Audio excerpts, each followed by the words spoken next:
Assalamualaikum warahmatullahi wabarakatuh. Perkenalkan, nama saya Rizka Fitriani dengan NIM 11230001.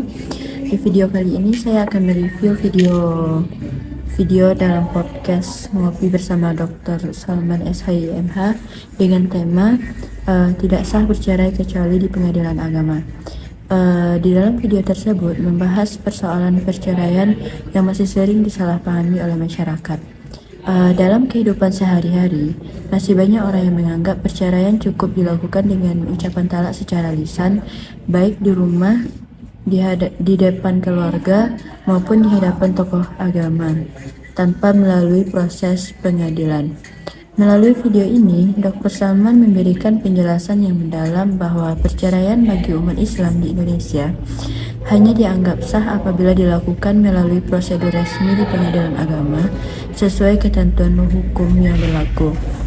Dalam pembahasan, Dr. Salman menjelaskan bahwa aturan tersebut memiliki dasar hukum yang kuat, yaitu pasal 115 kompilasi hukum Islam yang menyatakan bahwa perceraian hanya dapat dilakukan di depan sidang pengadilan agama. Setelah upaya perdamaian tidak berhasil, beliau menegaskan bahwa aturan ini bukan sekadar aturan administrasi negara, melainkan hasil ijtihad para ulama Indonesia yang menyesuaikan hukum Islam dengan kebutuhan dan kemaslahatan masyarakat modern. Oleh karena itu, perceraian tidak boleh dilakukan secara sembarangan hanya karena emosi sesaat. Video ini juga menjelaskan bahwa pernikahan dalam Islam merupakan mitokon ghalidho atau ikatan yang sangat kuat dan suci.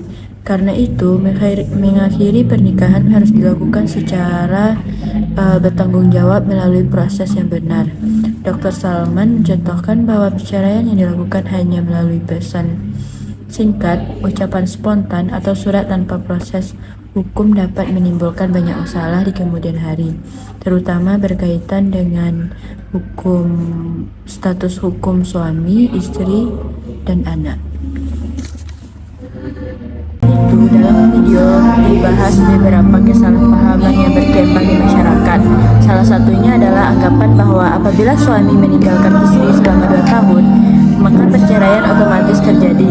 Padahal kenyataannya, istri tetap harus mengajukan gugatan kepada pengadilan agama dan hakimlah yang memutuskan status perceraian tersebut.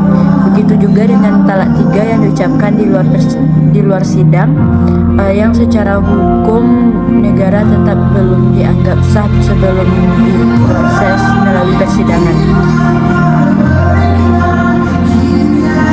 Menurut saya, video ini sangat bermanfaat karena memberikan pemahaman yang jelas mengenai penting prosedur perceraian melalui pengadilan agama.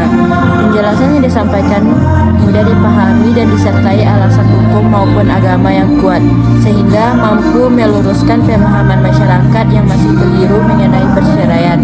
Selain video ini juga menunjukkan bahwa prosedur perceraian di pengadilan sebenarnya bertujuan untuk melindungi hak perempuan dan mencegah perceraian dilakukan secara terburu-buru secara keseluruhan. Ini sangat edukatif dan relevan untuk dipahami, khususnya oleh mahasiswa hukum dan masyarakat umum. Baiklah, sekian.